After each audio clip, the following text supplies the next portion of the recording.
De manière inattendue, le président de la République a nommé les animateurs de la petite territoriale. Quelle analyse faire de cette nouvelle mise en place? Les jeunes sont-ils réellement représentés? Élections 2023, le calendrier est déjà rendu public, mais les élections pourront se tenir moyennant quelques contraintes. Est-ce un échappatoire de la CENI pour pouvoir préparer un glissement? Nous allons également aborder la question des élections qui se sont déroulées dernièrement dans la province du Kasaï-Oriental. L'un des candidats malheureux nous fait l'honneur de participer à cet entretien, c'est cet échange patriotique et citoyen. Madame, Monsieur, bonjour. Si c'est votre première fois que vous nous découvrez en ligne, nous sommes Waya Kondolo TV, votre chaîne YouTube qui aborde les actualités générales d'ici et d'ailleurs.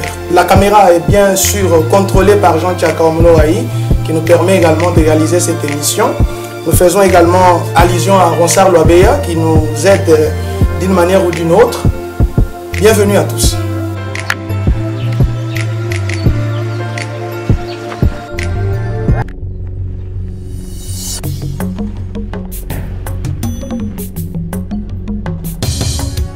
La relance du Kasaï-Oriental, invoquée.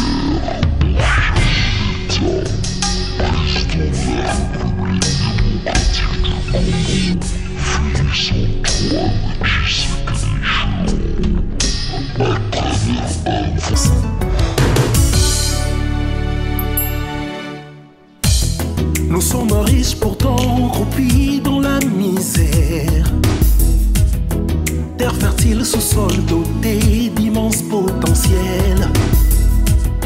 Le Kasaï-Oriental doit se relever pour la prospérité. Un nouveau leadership, un vent plus jeune souffle à l'horizon.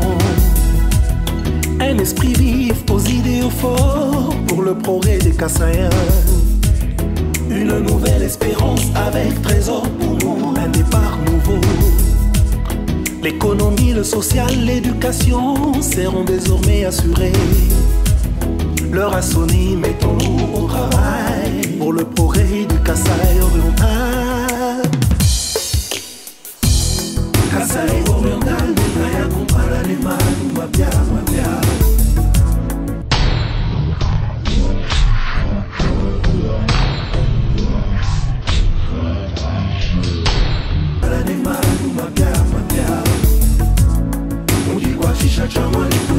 Honorable, je me rappelle une phrase de Papa Léon Kengoa Dondo qui disait « On ne doit pas faire de la politique tous les jours ». L'hyperpolitisation a tué cette province, mais aussi, nous savons, moi je me rattache à la vision du chef de l'État. Est-ce la question que je vous pose? Nous autres, vos fils, qui souffrons de tous ces maux qui rongent notre province, on doit rester bras croisés parce que tout simplement, nous n'avons pas de carte de parti politique. On doit laisser le frère souffrir, quitter la province parce qu'il y a une volonté politique qui doit dominer. J'ai dit non, nous avons ce devoir naturel de vous proposer nos compétences. Et nous savons aussi que vous avez une bonne conscience. Parce que d'après tout, nous sommes un. Parce qu'aujourd'hui, nous avons un président qui sort de notre province. Et moi, je pense d'ailleurs, c'est pourquoi je vous ai interpellé, pour vous dire, il est important d'envisager une solution médiane. Pourquoi une solution médiane? Parce que d'après mon analyse, l'antagonisme n'a pas permis le décollage de cette province. C'est à tort qu'on accuse les gouverneurs qui se sont précédés. Mais en réalité, l'antagonisme qui règne au sein de cette classe politique a retardé le développement de la province. Donc pour une fois, je vous demande d'être devant vos responsabilités. L'avantage que vous aurez de cette solution médiane, je le dis, vous allez rassembler toutes les couches, toutes les forces vives autour du chef de l'État. Et c'est comme ça qu'il peut gagner en lui-même. Avec tout ce qu'il y a comme réalité, je pense que c'est la meilleure des solutions. Grand est notre plaisir de vous savoir encore très nombreux à nous regarder sur notre chaîne YouTube. Comme évoqué sommairement, nous avons l'un des jeunes de la province du Kasaï-Oriental, jeune influent, mais également l'un des leaders de la province du Kasaï-Oriental, candidat aux dernières élections des gouverneurs. Monsieur Trésor Mpumbu Mukadi, bonjour. Bonjour, monsieur le journaliste. Comment allez-vous? Dieu nous garde. Alors, nous commençons par là. Dernière élection intervenue dans la province pour le gouverneur du Kasaï-Oriental. Machabidi vous a battu copieusement lors de ces élections. D'abord, comment vous aviez l'autre fois accueilli cette nouvelle? D'abord, d'entrée de jeu, je vous ai entendu parler de moi comme candidat malheureux, mais je ne pense pas que je suis malheureux, je n'aime pas trop ces termes-là parce que je ne vois pas les choses de la même manière. Et déjà, il faudrait dire que lorsqu'on va dans une élection telle que l'élection de gouverneur, on a toujours, on prend le soin d'évaluer, de faire des analyses transversales, des analyses à 360 degrés, comme j'aime bien le dire. Et il est vrai que pour une élection de gouverneur, vous perdez quand même de l'argent. C'est 10 000 $ de caution. C'est la campagne qui nécessite aussi un peu plus d'argent. Mais il y a des choses qui valent dans la vie mieux que l'argent. Alors, lorsque nous sommes allés dans ces élections, un peu comme le disait Nelson Mandela, il disait, je ne perds jamais. Soit je gagne, soit j'apprends. Et nous, en allant, d'ailleurs mieux que ça, nous, en allant dans ces élections, on avait un mindset. On s'était préparé et on savait qu'il n'y avait que deux options. Soit on gagne, soit on gagne. Soit on gagne, soit on gagne. Soit on gagne, qu'est-ce que ça veut dire? Soit on gagne. C'est-à-dire qu'au mieux, on aurait eu ces postes de gouverneur et si cela ne nous revenait pas, on aurait gagné autre chose. Qu'est-ce qu'on aurait gagné et qu'est-ce qu'on a d'ailleurs gagné? Parce que c'est dans cette hypothèse que nous nous retrouvons maintenant. C'est la question que je vous pose. Exactement, c'est là où je voulais en venir. C'est qu'aujourd'hui, vous savez qu'il était important à cette époque-là que nous puissions démontrer à la face du monde que le Kasaï-Oriental n'était pas en carence de compétences. Il était important de montrer à la face du monde que le jeune Kasaïen était capable d'avoir ce courage, d'oser. Il était important de montrer à la face du monde qu'on pouvait dire non et exiger le profil qu'il fallait comme gouverneur. Et aujourd'hui, je pense même que le gouverneur, l'excellence gouverneur qui est élu, a certainement aussi bénéficié de ces combats-là, parce que vous verrez que le choix qui a été opéré par le grand parti, on a tenu compte d'un background, on a tenu compte de plusieurs exigences, de plusieurs valeurs que je pense personnellement que renferme l'actuel gouverneur. Donc on a imposé d'une manière stratégique aussi au grand parti de prendre très au sérieux le choix du candidat s'il fallait s'en tenir au fait que seul le candidat du grand parti qui devrait passer. Trésor Mpumbu, personnellement, je participais à votre campagne électorale devant le député. Des acclamations frénétiques. Beaucoup ont apprécié votre discours devant les élus du peuple, les députés provinciaux. Mais j'ai envie de vous poser la question de savoir pourquoi vous avez perdu. Est-ce que c'est parce que vous n'étiez pas candidat d'un parti politique ou plutôt parce que vous n'avez pas convaincu alors qu'ils les acclamaient? Ça, c'est une question fondamentale et à cette question, c'est un grand combat dans lequel notre génération doit absolument s'atteler.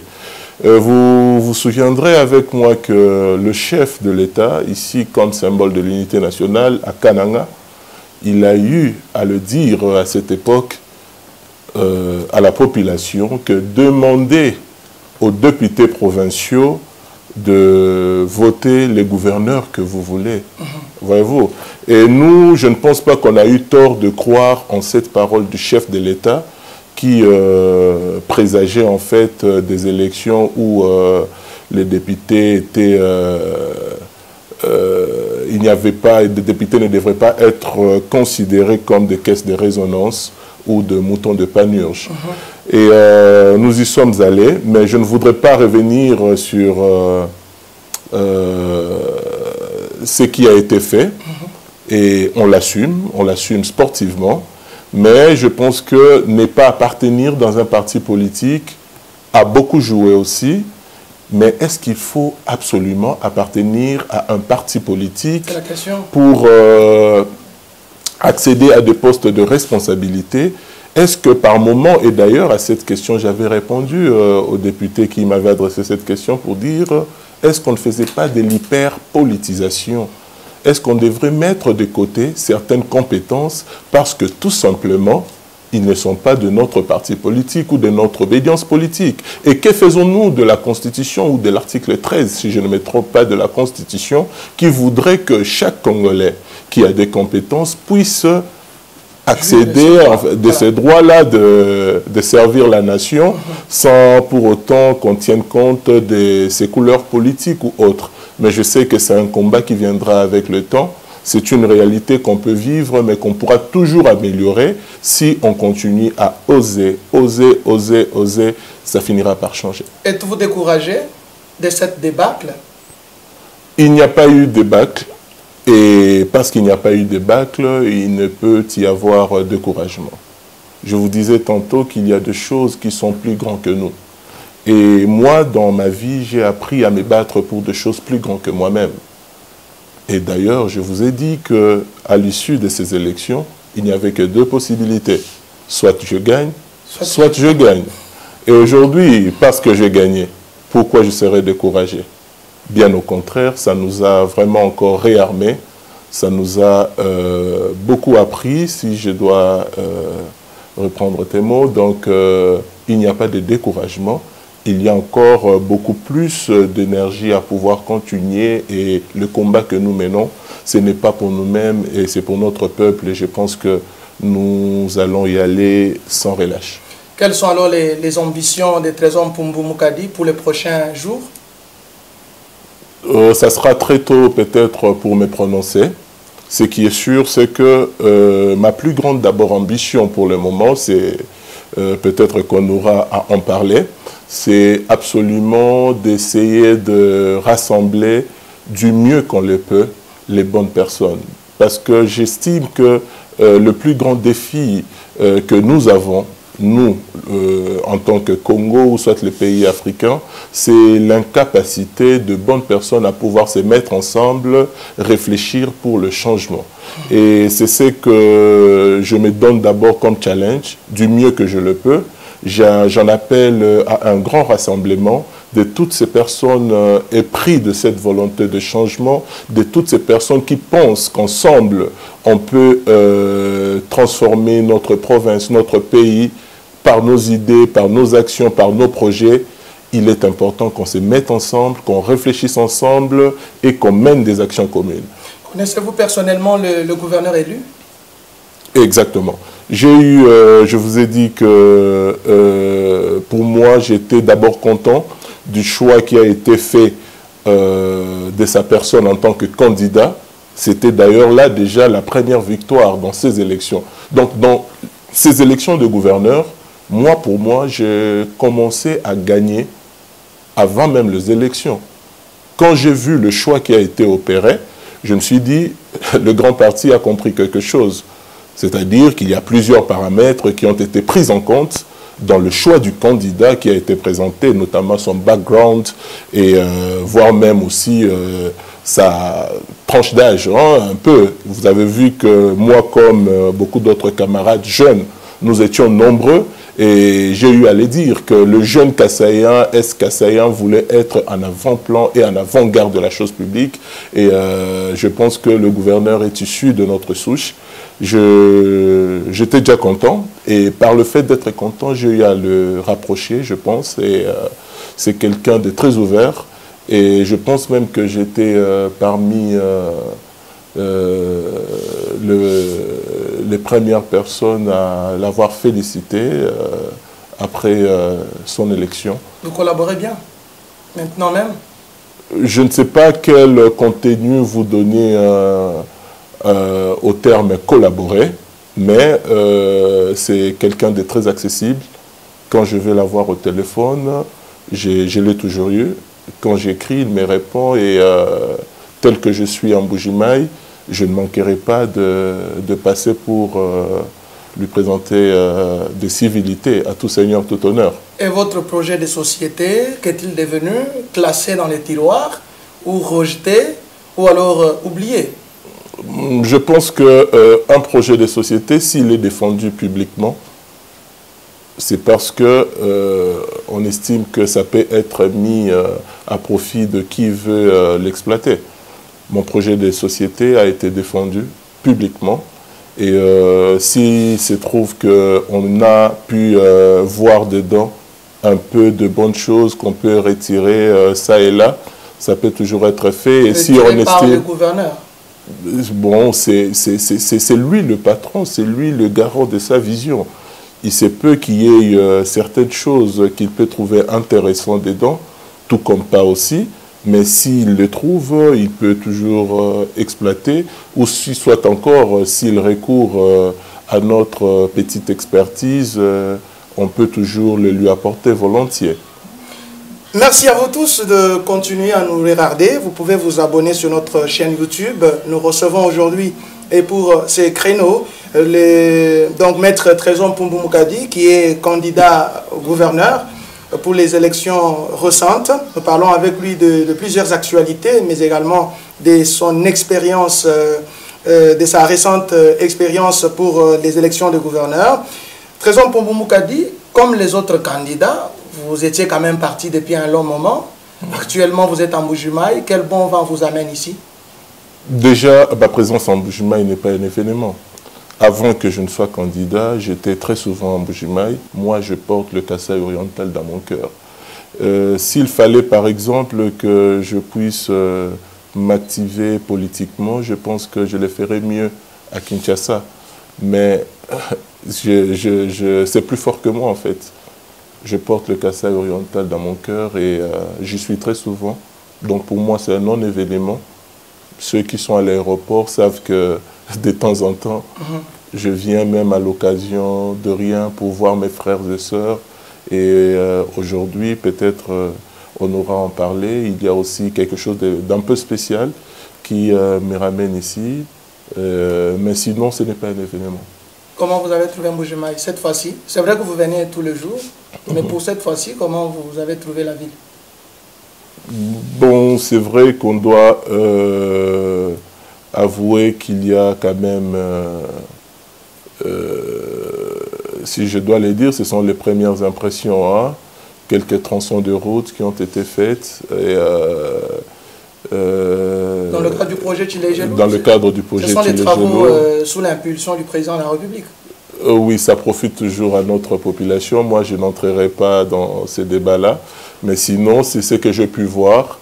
Et pour le reste des choses, je dois essayer encore de récolter les informations et puis vérifier par moi-même. Mais je garde l'espoir que les choses iront beaucoup mieux. Bien, avant de parler des élections, parler de la guerre, mais également de la dernière mise en place dans la petite territoriale, je voudrais parler de la formation qui vous amène ici. Qu'est-ce que vous allez développer comme sujet au cours de cette formation? Oui, en fait, ma foi, je pense que il est important, si on veut le changement, d'investir dans l'homme. C'est l'homme qui est au centre de tout changement. Et avec mes pères jeunes, ce que j'ai pu remarquer, c'était que le Kasaï oriental, ou soit encore la ville de Mbuji-Mayi, regorge de talents exceptionnels, de jeunes d'une intelligence extraordinaire. Il y a des jeunes que j'ai croisés dont je n'arriverai même pas à la cheville, hein. Des jeunes qui m'ont laissé bouche bée, qui m'ont fasciné d'une manière incroyable. C'est peut-être une question d'environnement et des conditions qui fait en sorte que leur étoile ne puisse pas briller comme il le faut. Et au-delà de ça, maintenant, j'avais estimé qu'il était aussi important que ces jeunes soient mis ensemble un peu, parce que je pense que des idées peuvent découler de grands rêves et aussi de grandes actions. Et là, la formation que j'ai initiée, c'est sur le leadership. C'est une façon maintenant de canaliser, conduire toutes ces grandes énergies pour leur dire, il est temps en fait aussi d'intégrer des notions de leadership dans ce que nous faisons, parce que le leadership s'applique dans n'importe quel domaine. Plus nous avons de bons leaders, plus nous pouvons aussi espérer à la transformation de notre société. C'est le travail que je suis en train de faire et je pense que d'ici quelques jours, il y aura de retombées parce qu'on aura dans la ville de Mbuji-Mayi absolument des grands leaders qui vont réellement changer le mindset et le narratif changera aussi, absolument. Donc la formation est organisée par votre structure, ouais. I26. Exactement. Voilà, et le thème, vous avez dit, c'est sur les leaderships. Oui, le thème, c'est sur le 21 lois irréfutables du leadership de John Maxwell. Pour ceux qui s'intéressent au leadership, ils ont certainement entendu parler de John Maxwell, qui est un des grands dans ces domaines-là. Et j'ai eu la chance d'être formé par un coach certifié de son équipe. Et quel est le programme? La formation est prévue quand et où? Oui, déjà, c'est une formation qui a débuté, ça fait de cela 3 mois. Ça fait 3 mois que nous avons cette formation en ligne. Ouais. Et là, je viens en réalité pour clôturer la formation avec les 2 dernières leçons. Donc, voyez-vous, donc c'est pendant 3 mois, il y a de cela 3 mois que j'étais sur la chose, il y a de cela 3 mois que j'étais en contact avec tous ces jeunes en réalité. On était en ligne, en train de s'auto-former et on a évolué. On a eu à peu près 19 leçons. Et là, pour les 2 dernières leçons, j'ai dit, là, on va le faire en présentiel. Voilà pourquoi je suis là sur place. Et la formation ne concerne les jeunes qui ont déjà eu ces notions-là, où elle peut aussi intéresser, ou alors la journée de la clôture peut intéresser les autres. Effectivement, nous avons dit qu'il ne s'agit pas de sciences occultes. Nous sommes ouverts et accessibles. Tout celui qui est intéressé, c'est comme ça même qu'on a pris cette option de mettre nos affiches sur la place publique. Tout jeune du Kasaï oriental qui comprend la chose telle que nous le comprenons, tout jeune qui comprend que le leadership, un bon leadership peut être à la base de la transformation de notre société, et convié à ces assises, il aura toujours sa place. Je parlais du lieu et de la journée. Oui, ça sera demain le 29 dans la salle Sénarec à côté de l'UOM. Voilà, c'est une belle salle et on sera là de 9h30 à 12h30. Nous allons finir et ça sera une très bonne chose. Après cette étape, les autres peuvent être envisagés dans les jours à venir. Absolument. Notre idée, en fait, j'estime que cette formation concerne des leaders. Et vous verrez vous-même que, vous savez, ce qu'il y a de mieux à former des leaders, c'est que lorsque vous avez 100 leaders dans la salle, en réalité, vous avez 10 000 personnes ou plus encore. Si on doit considérer que derrière chaque leader, il y a au moins 100 personnes. Voyez-vous? Donc, ces leaders, à leur tour, c'est comme une forme de formation des formateurs. Ils vont aussi essayer aussi, au niveau de leur base respective, retransmettre ce que nous avons eu à communiquer, mais aussi tenir compte de chaque niveau, adapter le message à chaque niveau, parce que ce que nous voulons au finish, c'est la transformation de notre société sur tous les plans. Venons-en maintenant à la nouvelle mise en place dans la territoriale, à l'approche des élections de 2023. De manière inattendue, le président de la République a touché à toutes ces entités en nommant les nouvelles personnes pour pouvoir alimenter ces entités. vous, personnellement, comme jeune, comment d'abord vous avez accueilli la nouvelle ou les ordonnances qui ont été lues à la télévision nationale? Est-ce que les jeunes sont là? Quelle est votre réaction? Comme vous le savez, ici au Kasaï oriental, je suis celui qui a amené, si on doit le dire comme ça, le projet Tufaulu Pamoja. Ce projet Tufaulu Pamoja, qui est financé par l'ambassade de Suède à travers CAFOD, vise à promouvoir les jeunes dans les instances de prise de décision. Et que la nomination des jeunes ne peut que nous arranger, et parce que nous avons eu à faire plusieurs plaidoyers à l'endroit des institutions, pas seulement de l'institution présidente de la République, mais aussi d'autres institutions, pour que les jeunes puissent accéder, et qu'aujourd'hui il y a nomination de jeunes. C'est une très bonne chose, et c'est parmi les IOV de notre projet, si je dois le dire, donc je ne peux que m'en réjouir. Mais cela me permet aussi d'interpeller à la fois et les autorités qui nomment et nous-mêmes les jeunes. C'est vrai, il est bien bon de nommer les jeunes, mais il faudrait aussi tenir compte des compétences. Ça, c'est important aussi dans le choix, parce qu'on ne va pas nommer les jeunes parce qu'ils sont jeunes. On a tenu compte de ces facteurs-là? Je pense. Je ne sais pas, à ce stade, je ne peux pas le dire, parce que personne ne sait évaluer ceux qui ont été nommés. Le fait est que on a nommé des jeunes, nous nous en réjouissons. Et c'est pourquoi j'ai dit que j'interpelle les autorités en général qui sont censées nommer pour dire qu'il ne faudrait pas nommer les jeunes parce qu'ils sont jeunes, mais il faudrait aussi tenir compte de l'aspect compétence. Parce que nous refusons que l'on nomme le faible d'entre nous pour que l'on dise, oui, pour que l'on dise, vous avez vu, vous les jeunes, on vous avait donné telle responsabilité, mais vous n'avez pas pu accomplir. Alors qu'on a été mal représenté. Et on a été mal représenté. Donc, tenez compte des meilleurs d'entre nous, et je sais qu'il y en a tout plein. Et aussi à nous-mêmes, les jeunes, pour dire, nous sommes en train de revendiquer l'accès à des postes de prise de décision, alors on doit faire un effort de ne pas perdre la raison. On nous met à l'épreuve et on doit prendre au sérieux.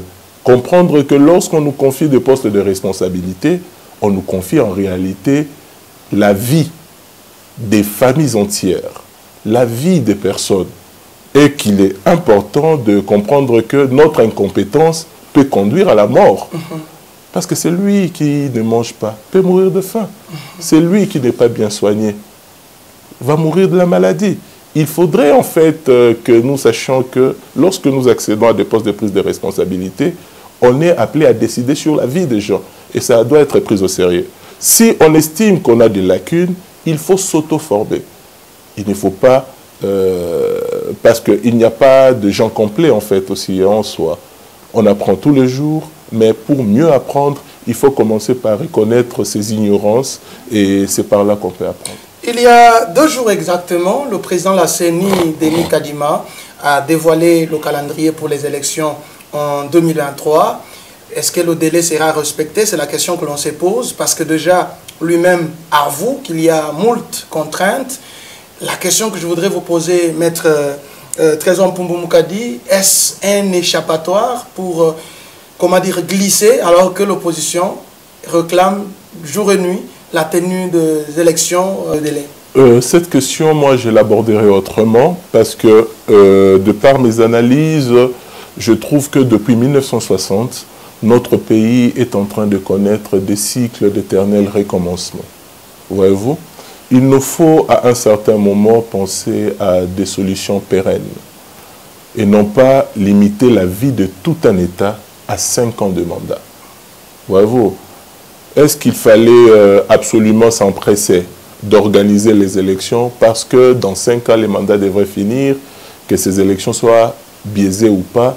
Ce sont des questions fondamentales qu'il faudra absolument se poser. Il faut qu'on revoie non, ce n'est pas ce que je dis. Ce que je dis, c'est que pour moi, la priorité se trouve ailleurs. Ce qui est fondamental se trouve ailleurs. Elle est où? Ce qui est fondamental, ce n'est pas l'organisation des élections pour les élections. Voyez-vous? Donc, il faudrait absolument mettre en place des mécanismes qui permettront que, de manière pérenne, que les élections puissent s'organiser correctement et qu'il n'y ait plus de tumulte avant même l'organisation de ces élections et qu'il n'y ait même pas de... vous comprenez que votre question a une tendance dubitative. Vous vous dites, est-ce qu'il y aurait élection? C'est plutôt la position de l'opposition. Parce que quand on veut organiser les élections, déjà on brandit les contraintes.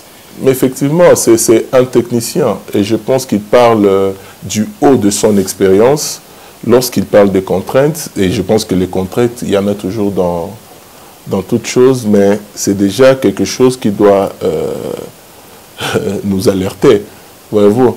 Et les contraintes, il y a toujours des mécanismes de contournement, comment les éviter.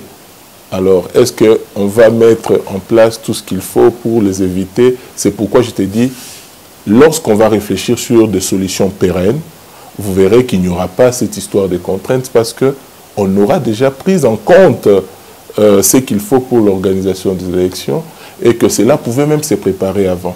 Mais le problème est que nous voulons quelque chose et le contraire à la fin. Mais dans tout le cas, la CENI est une institution de l'État et le président Kadima est un expert chevronné.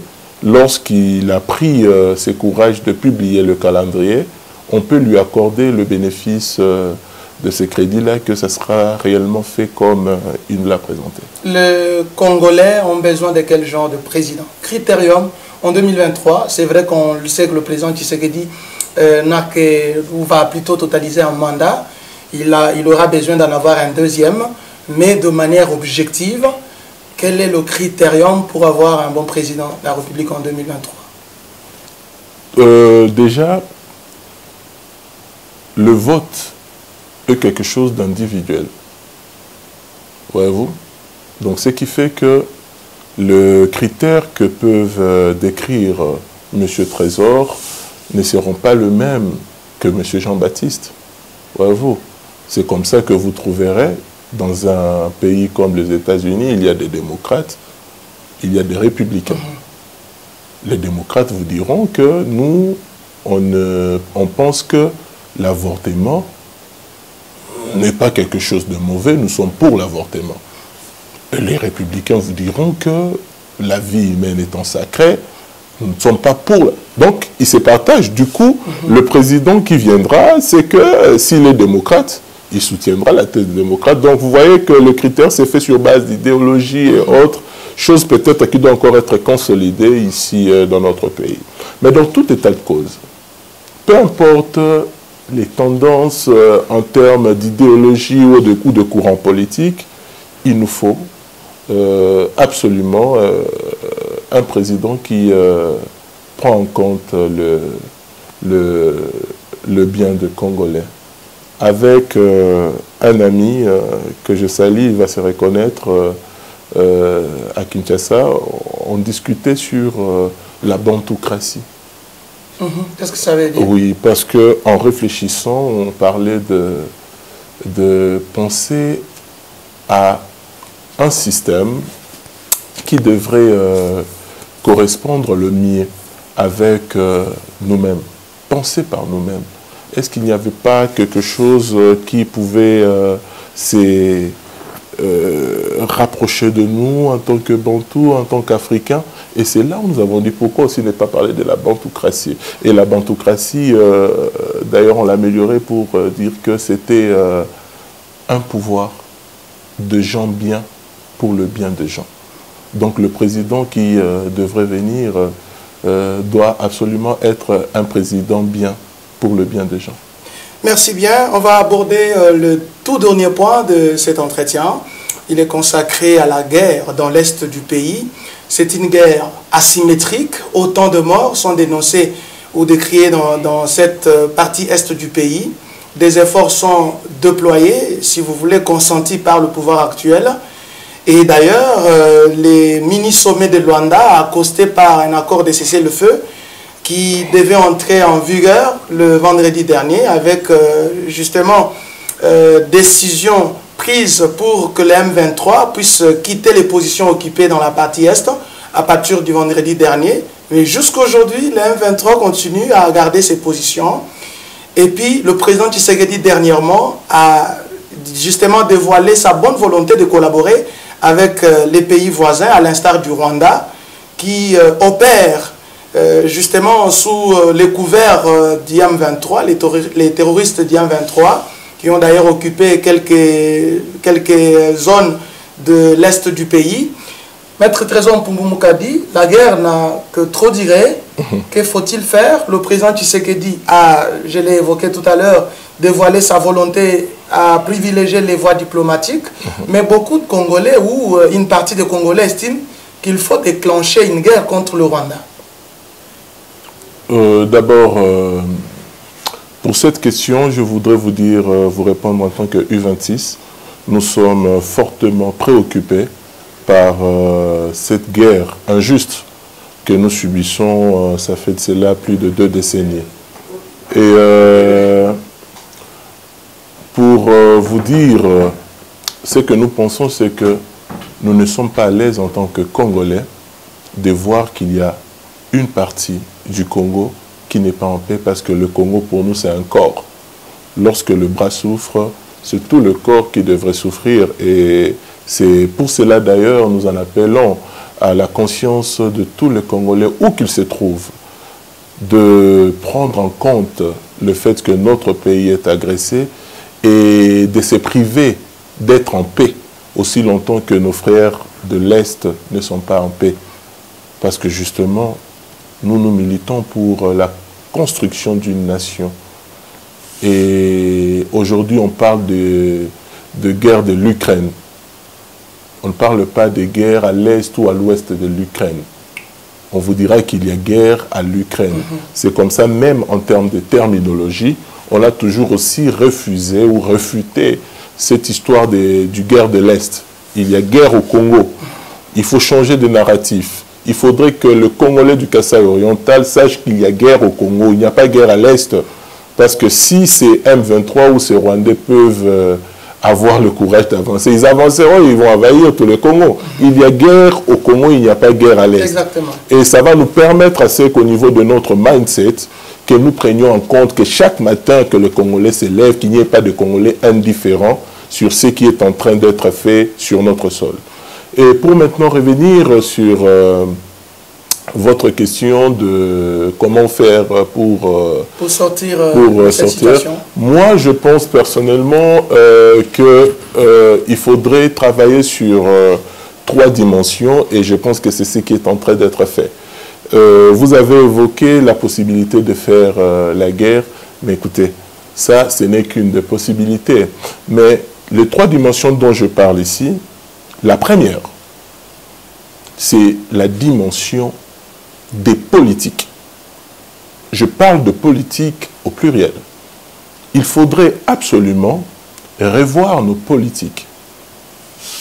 Nos politiques sur le plan de l'emploi, nos politiques sur le plan alimentaire, nos politiques sur... C'est de ça en fait que je parle. De telle sorte qu'à travers ces politiques, on va mettre à l'aise le jeune Congolais qui n'iront pas, qui ne répondront pas à l'appel de nos agresseurs qui se font passer de rebelles à cause de quelques 2-3 Congolais qu'on peut retrouver dans ce genre de mouvement. Parce que comme nous le savons, le M23 n'est pas une marque congolaise. Mais on trouve quand même des Congolais dedans. Exactement. On trouve quelques jeunes Congolais. Mais pourquoi ces jeunes sont là-bas? C'est parce que peut-être qu'ils sont frustrés. C'est parce qu'il n'y a pas des politiques qui leur garantissent l'emploi, la santé, la sécurité. Mais ils en ont ras-le-bol. Et la façon peut-être de répondre à leur frustration, ils répondent à ces appels-là. Alors du coup, si il n'y a pas de Congolais dedans, en tout cas ça sera noir sur blanc, et les Rwandais ne passeront pas du temps à nier qu'il s'agit d'une affaire congolo-congolaise, non. Ça sera vraiment constaté qu'il n'y a que de Rwandais dans M23. Donc, la première dimension, c'est cette dimension des politiques. Et après cette dimension des politiques, c'est celle maintenant de l'armée. Il nous faut absolument avoir une armée dissuasive, voyez-vous, parce que je ne pense pas que si vous avez une forte armée, on peut s'hasarder à venir vous faire la guerre n'importe comment. Voyez-vous. Donc, ce qui fait que pour attaquer l'Angola ou les autres pays qui ont une armée réputée, on réfléchit par deux fois. Donc, lorsque nous allons restructurer, réorganiser notre armée, comme d'ailleurs, notre armée a toujours été meilleure, c'est peut-être avec le temps qu'elle s'est détériorée, mais si nous travaillons dessus, vous verrez que notre armée deviendra déjà dissuasive. Donc, nos agresseurs vont réfléchir deux fois avant d'attaquer. Et de toutes les façons maintenant, la guerre, c'est quelque chose de trop grand pour l'armée ou pour le militaire. Il y a maintenant la troisième dimension, qui est comme une sorte de couverture, c'est la dimension diplomatique. Donc vous voyez déjà que lorsqu'il y a des bandes politiques, il y a une armée dissuasive. Sur le plan diplomatique, vous négociez en position de force. Voyez-vous? Parce qu'en réalité aussi, entre nous, soit dit, en tant qu'Africain, là maintenant, je peux m'élever au niveau du panafricanisme pour dire que, en réalité, ce n'est pas le Rwanda. Lorsque nous allons sur le plan diplomatique, nous allons comprendre que dans les relations internationales, il y a des acteurs qu'on ne sait pas voir, des acteurs qui sont là, notamment parce qu'il n'y a pas que des États comme étant acteurs sur le plan international. Il y a des firmes, il y a des sociétés secrètes, il y a des multinationales, il y a tout ça. Il faut négocier avec toutes ces personnes. Mais on peut négocier en position de force, en tenant compte aussi de certains paramètres, mais une bonne diplomatie fera en sorte que la paix soit pérenne et assez efficace. Très bien, merci beaucoup Maître Trésor Mpumbu Mukadi de cet entretien, de toute cette matière que vous avez dégagée ici même. S'il vous est demandé d'adresser un message à la population que vous a suivi à l'instant même, que direz-vous? Je ne peux que communiquer un message d'espoir. Dire à notre peuple que le Congo est appelé à la grandeur et que cela est de notre responsabilité. Ce que nous vivons comme difficulté aujourd'hui ne devrait pas nous décourager, mais plutôt nous pousser à réfléchir pour voir comment on doit faire pour sortir dans cette situation dans laquelle nous sommes, mais ça demande aussi l'unité. On doit absolument comprendre qu'un peuple solidaire est capable de plein de choses. Il n'appartient pas à un seul dirigeant de changer les choses. Le changement, c'est quelque chose de collectif et le peuple, chacun de nous est responsable de ce qui arrive aux autres et chacun de nous a une pierre qu'il peut apporter à la construction du grand édifice que nous voulons tant. Alors, on va chuter par une série de questions-réponses. Vous allez répondre justement par oui ou non. Ça vous arrange comme ça? Ce sont des petites questions. Je vous en prie. Alors, la première question, vrai ou faux, vous avez les ambitions de devenir gouverneur dans le jour prochain? Même après avoir échoué? Non, ça c'est dans le plan de Dieu. Vrai ou faux? C'est dans le plan de Dieu. C'est faux. C'est dans le plan de Dieu. Vrai ou faux, Maître Trésor Mpumbu Mukadi, 23 n'est pas votre structure, mais vous la dirigez pour quelqu'un? U26, vous voulez dire? Ouais. Sinon, j'allais déjà dire non.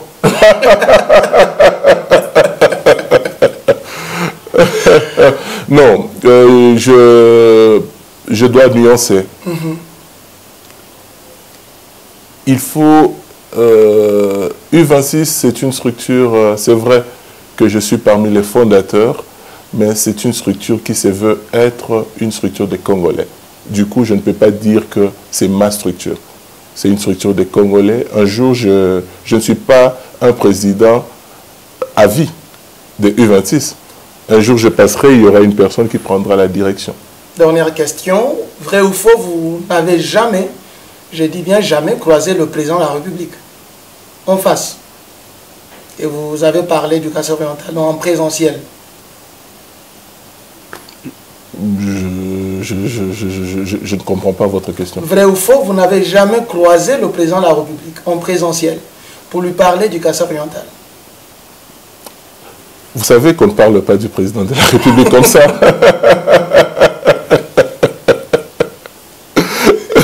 Vrai ou faux? Non, vous savez, l'institution président de la République, on ne s'hasarde pas de parler de l'institution président de la République comme ça. Donc c'est faux. Prenez ça comme vous voulez, mais je m'interdis de parler du président de la République. Merci Trésor Mpumbu Mukadi du temps nous accorder. Je crois que ce ne sera pas la première ou la dernière fois que nous allons essayer de nous adonner à cet exercice. Un exercice patriotique, mais qui nous a permis de pouvoir parler à notre population. Merci infiniment. Je vous en prie, merci. Merci à vous tous d'avoir été des nôtres, d'avoir bien suivi cette émission. Si vous l'avez d'ailleurs aimé, dites merci à Jean Tchaka qui nous a servi côté caméra, mais aussi à Ronsard Loabea qui a œuvré comme un héros dans l'ombre. On se retrouve très prochainement pour d'autres aventures. À bientôt.